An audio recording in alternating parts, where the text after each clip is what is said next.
Lawyers for NDC Deputy General Secretary KOKU ANYIDOHO'S say they are confident the state could drop the case of treason brought against him when he returns to the police next week. Mr. ANYIDOHO was arrested on Tuesday for making comments the police say amount to treason. He was released after 48 hours behind bars. JoyNews' Joseph Akabley was at his Oyarifa home when he arrived.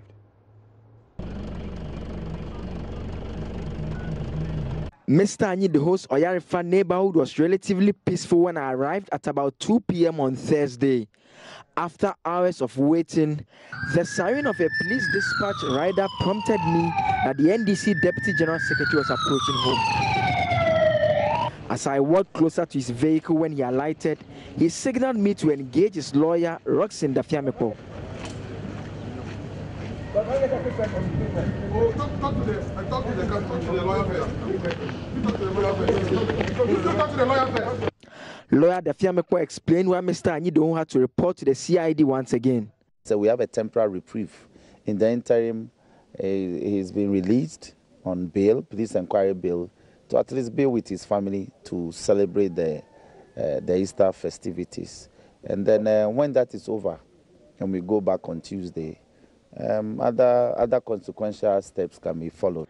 For Mr. ANYIDOHO, his stay behind bars was peaceful. Yeah, we thank God.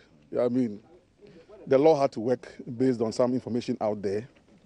And so the police did their job professionally, and I want to congratulate them and thank them, the CID unit led by DCOP Mamitiwa Adodankwa. And so here we are, my lawyers, the BNI director and his people, and of course the other men who you can see them here. And so we thank God, and at least Ghana is working. Were you comfortable all through? Interesting experience. But let me say for the records, I was not manhandled at any point in time. No. Not by the CID, not by the BNI. I was not manhandled at any point in time. How about food-wise? I mean, was the meal good? You want to know? I want to know. We'll discuss that later. The other issue was the support. No, but it was good. No, for the records, just for the media, it was good. It was good. The other issue is the support from your party supporters, other sympathizers. Was it something that you were even aware of in the first place? As Deputy General Secretary of the party, I didn't doubt the fact that we had a support base and we believe in comradeship and camaraderie. But what happened in the last 2 days has been excellent, exciting.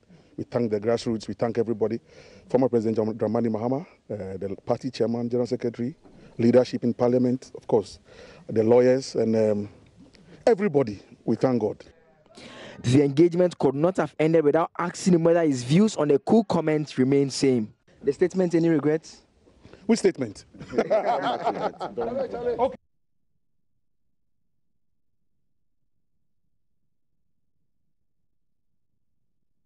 So on Tuesday, we can expect Mr. KOKU ANYIDOHO to exit this particular residence. Next time around, not going over to the party headquarters or the BNI where he was kept, but rather to the CID headquarters to engage investigators further.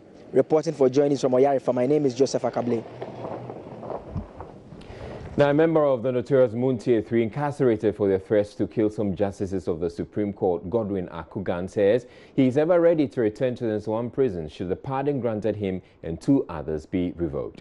The Supreme Court on Wednesday gave the parties in a suit challenging the constitutionality of the remission of their sentences 21 days to file their legal argument simultaneously. The remission of the sentences of the trial in 2016 by then President John Mahama, after they had served only the first of 4 months in jail, was heavily criticized, with some citing it as one of the factors which contributed to the major defeat of the NDC. Godwin Akugan tells JoyNews he remains unperturbed that the case could see he and his colleagues back in jail. There are more important things that I would not stop whatever I'm doing to concentrate on this case, not for a day. I'll be doing whatever I'm supposed to do for the party and for myself and all that until when the court says that, hey, you got to go. It's 2 months. My luggage is always packed in my car. I travel a lot because of the work I'm doing and the campaign and all that. My luggage is always in my car. If I am out of the region and I have to move to Nsawam or whatever, I am ready. I've never slept or dreamt about it before. Never, you know, never. Yeah. So, but my most important thing is that if somebody like Asante Bedi Etio, who is an executive secretary of the precedent. And today that people's hardship. I think that one of the wisest things to do should have even recused himself for another person to have done it. Though there are 3, he could have taken his name out or something, you know, but the more he gets involved in this thing, tells me that they have nothing doing at the Flagstaff House there. They have nothing doing, you understand? And all the thing that they are doing is just diversionary tactics. So I'm not thinking about that for a minute.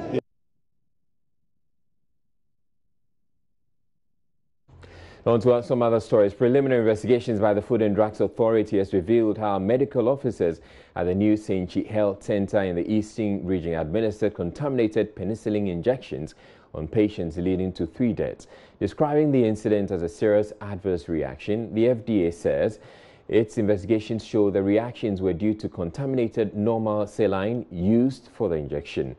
At least 3 persons have died after receiving the injections at the center. 2 other persons are currently in critical condition after receiving similar injections. Meanwhile, the FDA is encouraging Ghanaians to be vigilant and report untoward effects of medicines to appropriate authorities. George Sablan is head of the Safety Monitoring Department at the FDA. The deaths were due to the fact that a contaminated normal saline injection was used to reconstitute a Byzantine penicillin injection. What happened was, you know, Byzantine penicillin comes as a powder, and you have to reconstitute that with what we call water for injection.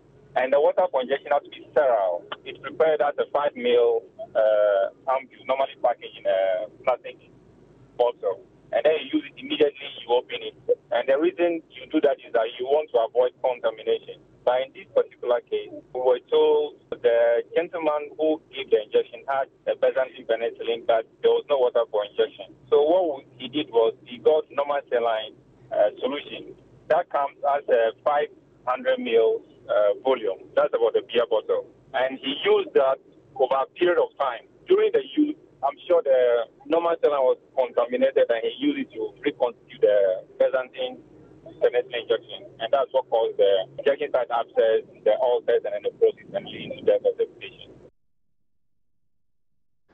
Meanwhile, DCE Fisheries Kwame Ejekum, who also chairs the District Security Council, says he wants the police to work alongside the FDA to fully investigate the matter. We've reported the case to the police. So, you know, the police procedure, they know what to do. So I believe the police will also have their own way of investigating. So various agencies are conducting investigation into the matter. So let's wait for the outcome of the various investigations. But I've been informed that this particular man has been working there and doing the same thing over the years. So he's an experienced health personnel, and he has been doing the same thing over several years. That's why I'm saying that investigation will have to be conducted to see whether the exact cause of death. Watching JoyNews Prime, we're taking a break, but still ahead in the bulletin, the United States Acting Secretary of State for Africa, Donald Yamamoto, says controversial defense cooperation agreement will provide military training for Ghanaian soldiers as requested by government. More important is to help advance our ability to provide the training that the countries have asked. We'll be back with all that and more. Stay tuned.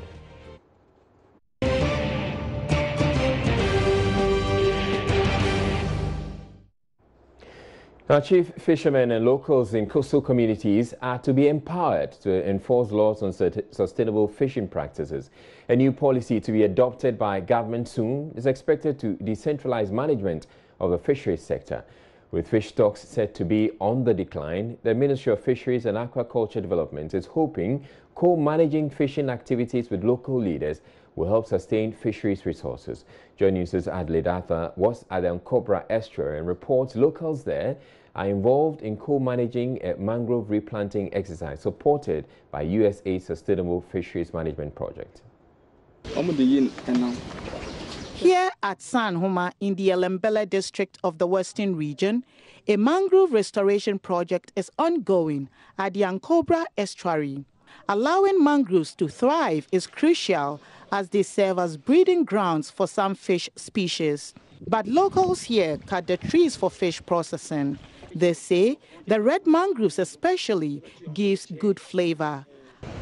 As fish stocks continue to dwindle, it's become necessary to undertake the mangrove replanting project to restore and sustain fisheries resources.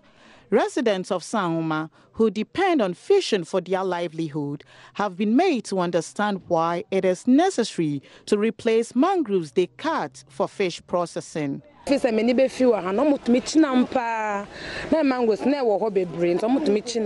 used to get good catch when there were lots of mangoes.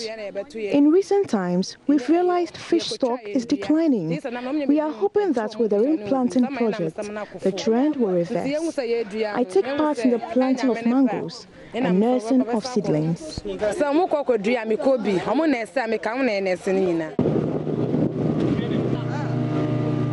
About an hour's boat ride from where the Ankobra River enters the sea, over 25,000 mangroves have been planted on 18 hectares of degraded mangrove sites along the river banks, which is the size of about 18 football pitches. There are also 20,000 seedlings waiting to be planted. The big question is, how sustainable is this, given that many people are entering into mangrove harvesting as a source of livelihood? So that is why we are working with them, to develop new practices. So we have trained them in practices we call sustainable mangrove harvesting. With sustainable mangrove harvesting, the skills and knowledge that you gain will ensure that harvesting is done in a way that will not result in clear cutting of mangrove areas to the extent that the whole area become recolonized by grass or other species that takes over the mangrove areas. The importance of fishing cannot be underestimated, as statistics show that about 10% of Ghana's population depends on the fisheries sector. Also, fish provides about 60% of total protein intake in Ghana. Supported by the USAID Sustainable Fisheries Management Project, the mangrove restoration program is being undertaken by NGO Henpuano together with locals as part of fisheries co-management practice where traditional authorities can sanction lawbreakers. Once it is a participatory process, everybody knows that when I do this, this is the fine I'm going to get. If I do that, this is what I'm going to get. So it is not something that is going to come out of the blue. They themselves will sit down and agree on what fines. And the policy is such that you do it within your small locality where you are managing the resource, and therefore you can come up with the rules. The traditional authorities have their rules already. All these things we have to codify, and then it becomes the community rule, so everybody abides by it.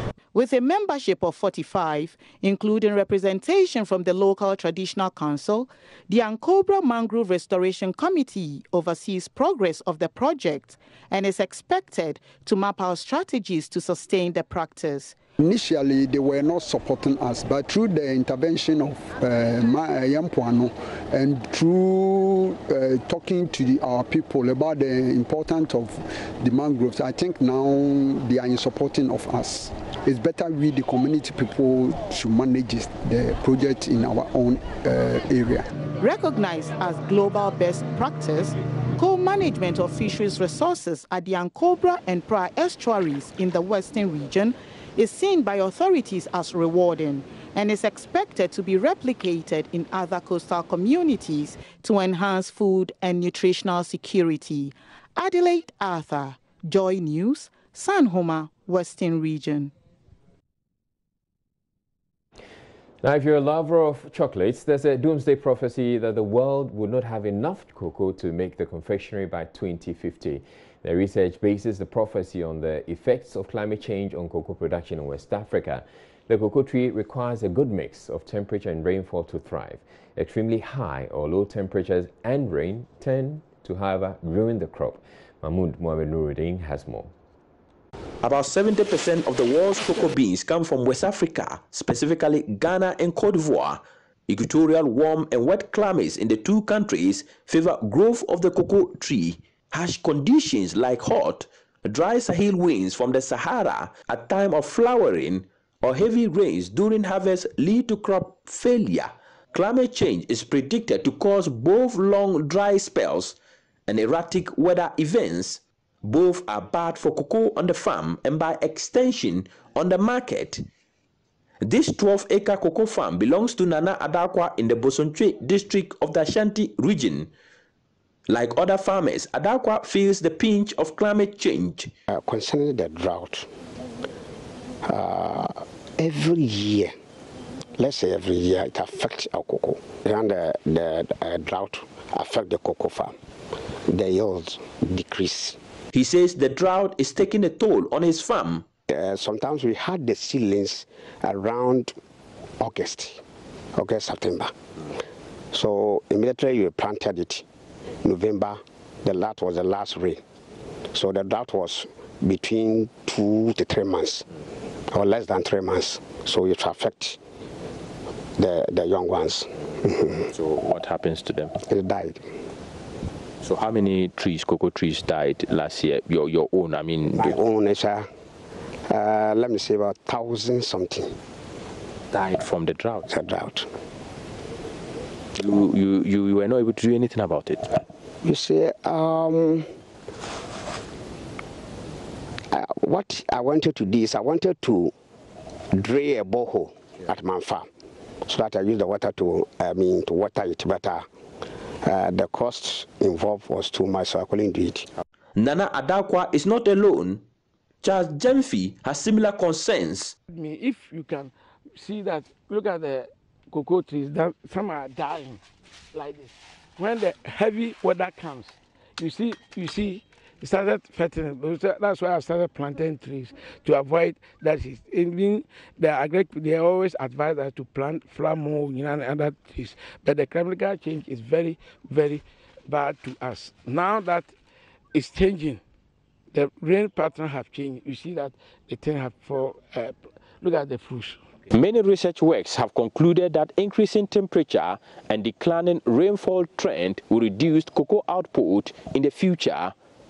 There are therefore suggestions that the chocolate industry must embrace climate-smart agriculture to mitigate the shattering effects of the rising temperature on millions of cocoa farmers across the world. Satisfying our demand for chocolate in 2050 will require significant changes to the industry. And Okwame Nsia, a senior scientific officer at the Mabang Megakaya Selection Program near Tepa in the Ashanti region. During the dry season, most farmers lose a lot of their young cocoa plantings. And so year in, year out, they go back to do replacements. Now, all due to this harsh environmental climate that we are getting these days. It is not under our mandate. It is costing them more in terms of having to water their cocoa during the dry season. And that is why, as I said earlier, a group of scientists have also devoted a lot of resources and attention to researching into how to make the cocoa plant more resilient. Dr. Robert Edu is economist at the Kwame Nkrumah University of Science and Technology. If we are unable to manage the climate effect, the negative effect of climate on cocoa production, then lots of livelihoods are going to suffer. People are going to suffer in terms of food security, in terms of income security. And in fact, socially, people are going to suffer because when it comes to payment of school fees and everything at the household level, cocoa producing households will depend largely on money from cocoa. So I think it's important that we begin to look at the negative impact that the changes in climate will have on cocoa production and revenues from cocoa. So what do you think these individual farmers should be doing from now? I think that what has to be done going forward is to begin to look at alternative livelihoods for cocoa farmers. So if you go to places where they have cleared all the land and they are using it to produce cocoa, you ask yourself, if cocoa is no more there, what are they going to do? So if government can begin to think about other means of livelihoods, can introduce them to micro livestock production, for example, grass cutter production, snail production, small ruminant production, and then vegetable production, so that when cocoa revenues are falling, farmers can depend on revenues from these other sources. Just as modern horticulture in developed economies have become industrialized, similar technologies can be applied to cocoa farming. These approaches promise to meet demands for commodity and specialty markets. Chocolate will not disappear, but it will and should become more expensive. Mahmoud Mohammed Nuruddin reporting. There's a parcel Ivory Coast, 2 million tons of cocoa, and a Ghana, 800, and Banasa women. We're going to go 1 million, 1.5 million during these next 3 years.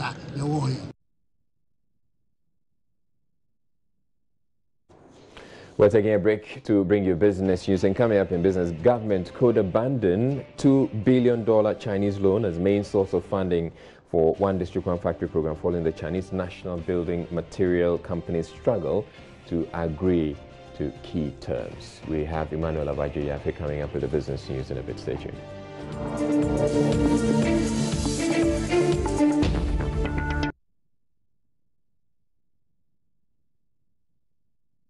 Hello again, good evening to you. Time now for business. Now, government might be compelled to abandon a $2 billion Chinese loan facility as the main source of funding for the One District, One Factory program. This is because the institution that is supposed to disburse the funds, the China National Building Material Company, is struggling to agree on key terms for disbursement. The development has compelled government to rely on local banks to fund the program. National Coordinator of the 1D, 1F Secretariat, Gifty Ohinikunadu, disclosed this after a working visit to the Confit Juice factory in the central region. Well, as and when it comes up, I will announce it, because I don't want to preempt anything. I don't want to be get the passion that I got the last time when I mentioned the figure, because you see, at that time we had gone to China, we had been promised a $2 billion facility, so we thought that everything would be smooth sailing, but unfortunately there were problems with that facility, so it's on hold. But the Ghanaian banks are doing very well. They are doing very well, and I'm sure that even by the end of the year we'll get a lot more factories coming up. But already we have about 10 that are ready to go. Will not repeat that again. I don't think we'll repeat that again. That's why we have to be sure that we have the raw material to feed the factory before we take it on board. And I keep stressing that before I list anything as One District, One Factory, I must see the raw material.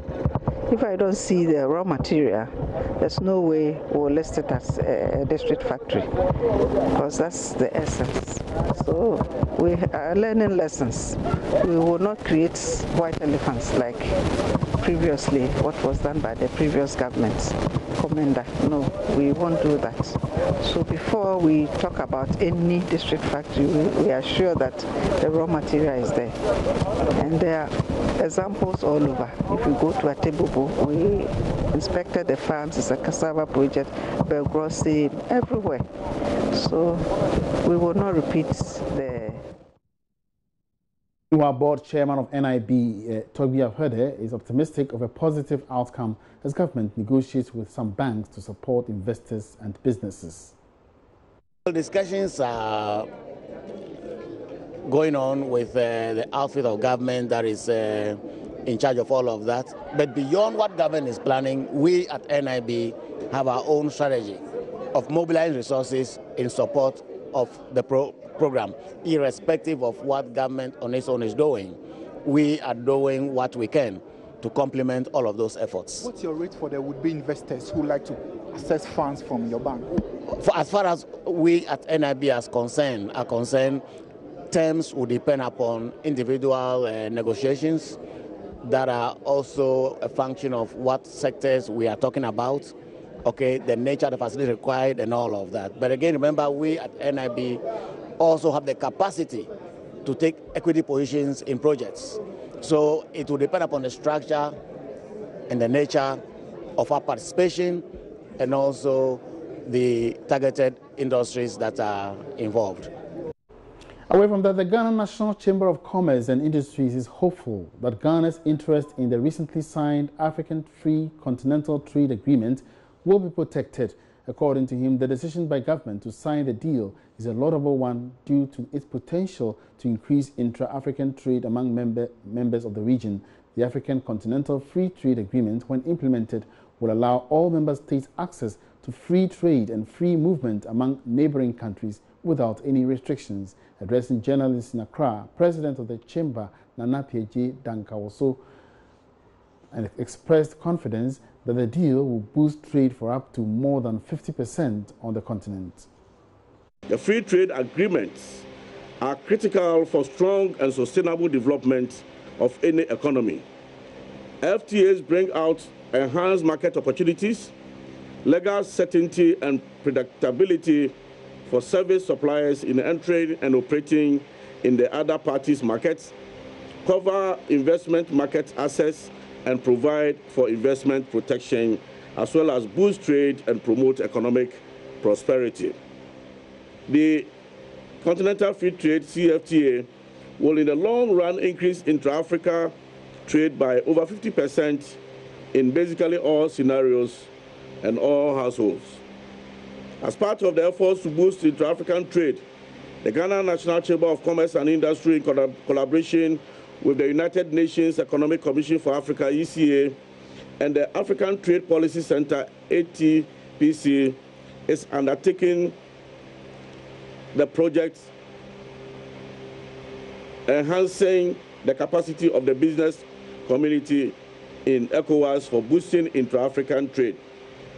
The specific objectives of the project are: 1, to create a platform for information sharing for the key stakeholders; 2, to promote the application of ECOWAS, ECT, and ETLS through capacity building on the utilization of the user's guide and ETLS; 3, increase the awareness of 30 members of the business community and member countries of which of the 15 national chambers of commerce in the ECOWAS region about CFTA, and 4, to influence the position of ECOWAS Commission on CFTA's negotiations. Now, Ghana's exports reached a 10-year high in 2017, recording a total volume of 6.2 million metric tons. Imports also increased by 17.5% over the previous year's performance. The data is contained in a new report released by the Ghana Maritime Authority on Ghana's sea trade for the year 2017. Here's a News Desk report. According to the report presented by Chief Executive Benonita Bismarck, Ghana sustained its maritime trade performance in 2017 with an impressive increase in trade volume over 2016. The authority attributes this to the improved confidence in the economy and the fading of the uncertainty that characterized the political season of elections 2016. The report shows record cargo throughput of 21.5 million metric tons from 15.1 million metric tons 8 years ago. The economy remained heavily dependent on imports, with import representing as much as 68% of the country's seaborne trade in 2017 at 14.2 million metric tons. But there is something to cheer about, as exports also increased by 10.9% over 2016 performance. Manganese and bauxite saw substantial increases. A major performer was the dry bulk exports category, with manganese and bauxite recording substantial increases. Cocoa shipments. Cocoa continues to play a crucial role in the economic development of Ghana. It is therefore important that the commodity gets the most competitive freight rates in secured carriage to their intended destinations. In the year 2017, the Ghana Shippers Authority, working with the Cocoa Marketing Company, succeeded in obtaining some competitive freight rates for the shipment of Ghana's cocoa. Indeed, we were able to save the country some $10.36 million. This helps in effective planning and the guaranteeing of prices to cocoa farmers. Ghana would, however, have to increase its yield this season so as to realize the full benefits of the negotiated free trades for cocoa exports. Another encouraging news is the surge in import trade with African countries. Africa had a 23% share of Ghana's import trade, the second highest after the Far East. Bagged cement, bagged sugar, and clinker are the top import commodities from Africa. And before we go, the pioneer of internet development in Africa, Professor Ni Naku-Kweno, is asking the Bank of Ghana to review its stance on the use of cryptocurrencies. This follows the Bank of Ghana's earlier caution against transacting businesses with digital currencies such as bitcoins. The central bank said there was no legal mechanism which regularized cryptocurrency operations in the country. But speaking on the sidelines of the launch of MOBEK's Innovation Award scheme for technology innovators, Professor Kweno said the regulator should look at the other side of the story in terms of investment attraction. The Bank of Ghana earlier this year announced that trading and using the popular cryptocurrency known as Bitcoin in the country is not yet legal because it is not recognized as a legitimate form of currency in the country.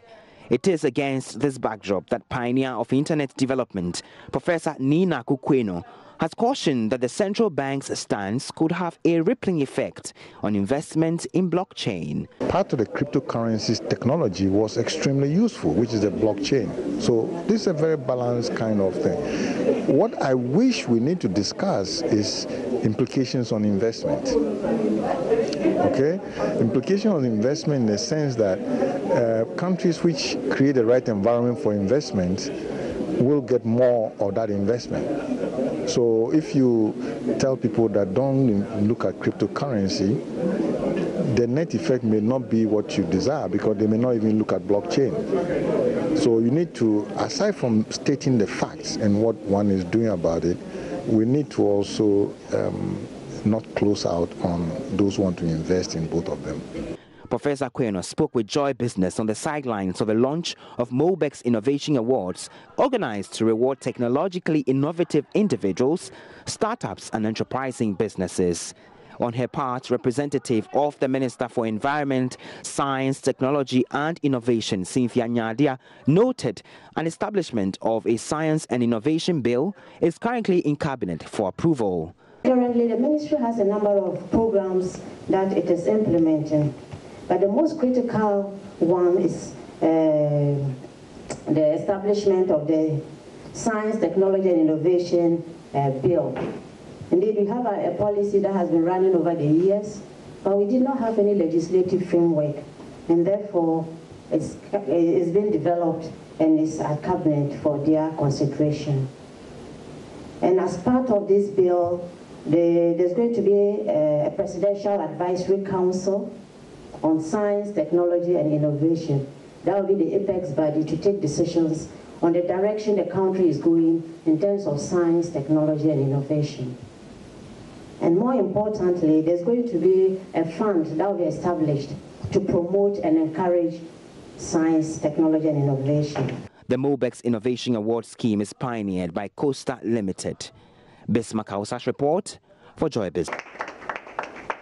And that's all in business on Joy News Primes. Thanks for staying. My name is Emmanuel Apuagyeei. Happy Easter.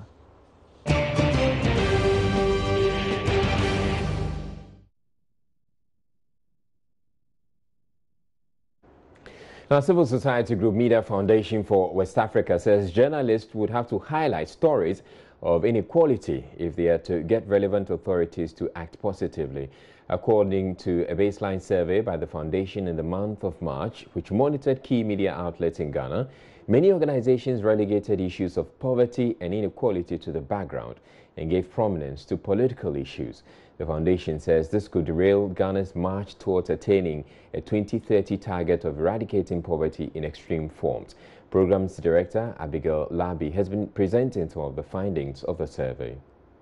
We monitored a total of 6,477 stories across all the 22 media outlets. And we found that of the stories that we monitored, 783, representing 12%, focused on inequality. which means that 5,694, 88%, did not focus on inequality. We thought that we should have a breakdown in terms of the different outlets, so television, online, radio, and newspapers. Now, for television, we covered 1,006 stories. Out of that, you had 172 focusing on inequality. A whopping 1,034, 85%, did not cover inequality issues. Online, we monitored 1,736 stories online, and 244 focused on inequality. And then again, 1,492 did not. So you see the percentages as 14.1 and then 85.9. Now radio, we monitored 1,516 stories on radio. And out of that, we found 241 focusing on inequality issues and 1,275 not related to inequality. So it's again, in terms of the averages, television 14.3, online 14.1, radio 16%, and then newspapers. I think it's already giving you some trends as to which of the media platforms is doing well when it comes to covering issues of inequality. The foundation believes highlighting the issues will put pressure on state actors to initiate action to address the numerous developmental issues. Again, in the study, we found that there is the routine reporting is rather on the heavy side compared to the enterprise. And if that becomes the case, then we won't have a lot of these stories of inequality being highlighted. So going forward, our plea as Media Foundation is to the media to really focus on enterprise reporting. That is when we would have the time to treat the story, give the story more in-depth analysis, and give it the attention that it deserves. Then we'll be able to analyze the issues, flag the issues, highlight the issues that get authorities or state actors to really act on some of these issues, rather than the routine ways of reporting where, so there's this press release and we publish the press release and then, we don't go the extra mile to do that kind of enterprise reporting. You have that watchdog role. A watchman would have to watch and keep watch and keep watch, even if you don't see results or you don't see some efforts or work being done by the people you are watching over. But you see, we also need to embark on sustained programming and sustained campaigning around some of the issues. If we do a touch and go and say, okay, there's this armed robbery case here, so the DVLA is coming up with this issue, we just reported it and left it like that. The governments would probably have their way and nothing would happen. But when we do it sustained, such that we are talking about it and we are talking about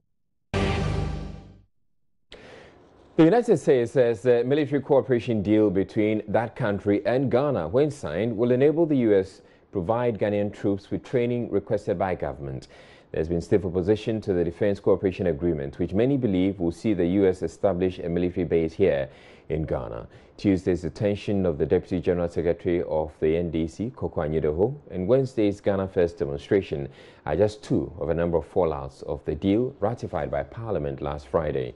Speaking on the BBC's Hard Talk program, the U.S. Acting Assistant Secretary of State for African Affairs, Ambassador Donald Yamamoto, said the U.S. considers Ghana a strong partner in such military cooperation will strengthen the relationship between the two nations.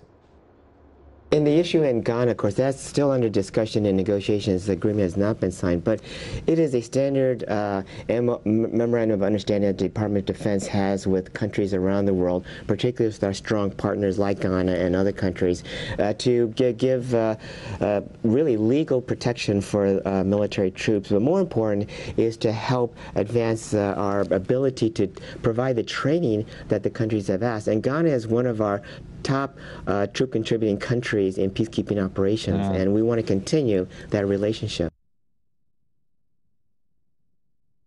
There have been suggestions that the 2018 Defense Cooperation Agreement, which is an enhanced version of a similar agreement signed in 2015, could be in line with the U.S. policy to challenge the growing influence of China in Africa at the expense of the U.S. But Ambassador Yamamoto maintained the U.S. was not losing its friends on the continent and that the strategy of America is to engage in sustainable projects with long-term benefits to Africans. Russia, Iran, North Korea, China, even in other established states. So we are seeking discussions and talking with the Chinese, as we are with all states. And the issue comes in is, on one hand, yes, we welcome investments and support in the development of Africa because it really helps the people of Africa. That's on one side. The other side is we also want to have a really strong, productive relationship. So we don't want to have predatory loan practices. We also want to have support for development of resources, not the extraction of resources that does not benefit the people. Well, and those are issues that we're discussing with all these countries. You say you want a positive relationship with China when it comes to Africa. Yes. Frankly, that doesn't really ring true when Rex Tillerson, of course, still recently Secretary of State, on his way to Africa, made a point of making a speech warning Africans not to get too close to China because they risk grave indebtedness and that would undermine African democracy. So it seems you're trying to poison relations between China and African states. We worked long and hard with the United Kingdom and other countries to get countries on the HIPAA debt relief, in other words, off debt, in order to give them an opportunity. What we don't want to see is them going back into debt based on concessionary and predatory loan practices, not just by China, you're talking Iran and Russia and other countries. But the issue is that for the Africans themselves, they said, the United States, please look at these issues and help us so we don't become in debt. And that's a concern that we're addressing in response to what have been raised by African partners. We are looking at and talking with the Chinese on a whole wide range of issues. We want, yes, they're creating jobs, but are those jobs sustainable jobs? We, the United States, under the AGOA process, created 300 million jobs, sustainable, long-term working. And then if you look at a lot of the jobs that are created on the Chinese issues, it really is based from Chinese banks to Chinese companies, giving Chinese laborers working in Africa. We're talking to the Chinese and saying, let's work together to make it a better opportunity for Africa, but also for you, China, because you really are dependent on a lot of the resources in Africa. The Food and Drugs Authority has expressed worry over the rise in the abuse of illicit drugs such as tramadol and codeine, especially by the country's youth. The illicit drugs of concern, including tobacco, according to the authority, are often imported through unapproved routes, thereby making their control difficult. Head of the Tobacco and Substance Abuse Department of the authority, Olivia Ajakuma Boateng, speaking at a desensitization workshop at WA, said one effective way of curbing the importation of such illicit drugs will be to discourage its use. JoyNews' Upper West correspondent Rafiq Salam reports from WA. Tramadol is a man-made narcotic pain reliever for managing moderate to severe pain, whilst codeine is an opioid pain reliever, also used as a cough suppressant. Although the drugs can only be taken by prescription from a qualified medical doctor, it is extremely difficult to control those that make it into the country through unapproved routes. Apart from the youth, commercial drivers and farmers are said to be taken to a combination of tramadol or codeine mixed with alcohol or energy drinks for recreational purposes to avoid sleeping behind the steering wheel, and for the farmers to enable them to do manual work on their farms. The FDA workshop, which brought together officials of the Attorney General's Department, Narcotics Control Board, Customs, Excise and Preventive Service, Ghana Immigration Service, Ghana Police Service, the Pharmacy Council, and the chemical sellers, was to let the public know about the dangers associated with consuming the products. Head of the Tobacco and Substance Abuse Department of the authority, Olivia Ajakuma Boateng, said they have mapped out several strategies to control the use of the drugs, but are always outwitted by the importation of the drugs into the country through unapproved routes. We realized the licit channels we're not having problems with, but the illicit or influx of the unregistered products through unauthorized routes. So we are engaging customs a lot. Our men are at the ports of entry, but the unauthorized routes, customs are there, the police are there. Let them know the registered ones, the non-registered ones, the counterfeited or what passes through the illicit channels, so that they help us curb this. So multilateral stakeholder collaboration and also international collaboration with UNODC, WHO, Interpol, to even share intelligence, because this is not just a national problem, it's become global and regional. They are, however, not deterred, as they have embarked on an aggressive education public campaign to create awareness about the dangers associated with the use of the drugs. We have a routine public education system. We go to all the schools, from preschool, basic, JHS, SHS, even to the universities, because the young ones tell us their elder siblings introduce them to it when we engage them. Then we go to markets, areas, we go to all public transport terminals to engage the drivers and their mates.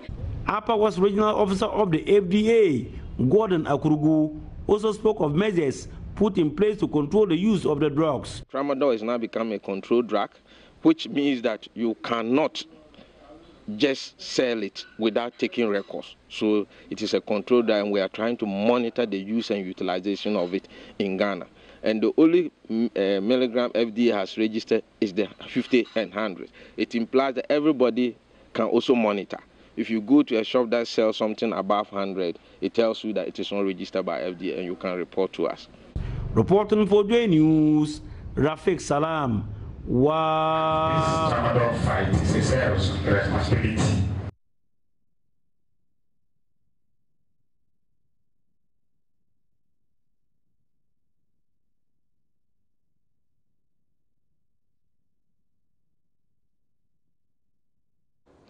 Politicians and the police, to some extent, have usually been the main suspects when issues of corruption have come up for discussion. The head pastor of the Trinity Baptist Church, Pastor KINGSLEY, APPIAGYEI, however, believes it is time Ghanaians change their mindset about the problem if it is to be eradicated. Speaking to JoyNews on Easter Friday, he said, for as long as Ghanaians refuse to see themselves as being part of the corruption problem and seek to change their ways, the canker would continue to destroy the nation. But APPIAGYEI also mentioned the church as a key partner. But corruption should not be associated only with our politicians. I think that it's eating into the essence of the fabric of our society. And our civil service, unfortunately, has become so corrupt. And there are instances where files go missing, and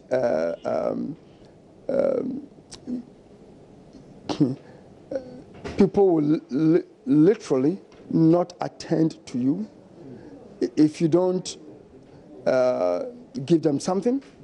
So we can't, and we should not restrict corruption only to our politicians. It's eating up the very fabric of our society. And as a nation, each one of us, and you know what? Most of the times, what we say is that Ghana needs a change, Ghana needs a change. But it has to change with me, Pastor KINGSLEY. It has to change with you, my brother. Each one of us must see this as a canker. And that whether we like it or not, we've been caught up in this world. At times, even the gifts we give to people is corrupting them. So each one of us will have to change his or her mind for this canker to be eradicated from our society.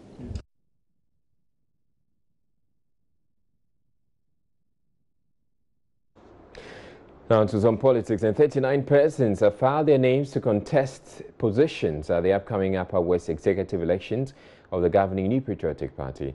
The number includes 6 contenders in the regional chairmanship race in the election slated for April 24 this year. JoyNews' Upper West correspondent Rafiq Salam takes a closer look at the list of aspirants in this report from WA. Upper West regional chairman of the MPP, Alhaji Abubakar Abdul Rahman Short, is not seeking re-election after 12 years holding the most coveted position of the party in the region. His declaration of interest in the national chairmanship of the party has left a void 6 contenders are hoping to fill. Upper West Regional Secretary of the party, Hafiz bin Salih, believes he stands a good chance in the regional elections, having contributed significantly to the MPP's annexation of 5 parliamentary seats in the region in the 2016 election. One of 5 others seeking to frustrate that ambition, though, is retired Saudi Arabia University lecturer turned politician S.B. Kangbere. He comes in with a message of decentralizing the activities of the party to all parts of the region. Alhaji Toiba Mahama and Isaku Dapla are hoping they will be second time lucky now that their nemesis and old foe, Alhaji Salt, is not running anymore. You can call it the Battle of Wolembele, and you will not be far from right. Incumbent regional organizer of the party, Alhaji Mustafa Gov't, and Lotto agent Zakaria Chige, who both hail from Wolembele in the Sisala East, will engage each other in a dogfight for the right to be regional organizer of the party. 3 others are also in the race. Current Deputy Regional Secretary Baba Sedu is among the list of 4 persons who have indicated their interest in the regional secretaryship position. 26 others have also filed to contest 7 positions, including regional women's organizer.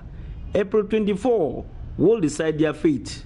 Reporting for JoyNews, Rafiq Salam.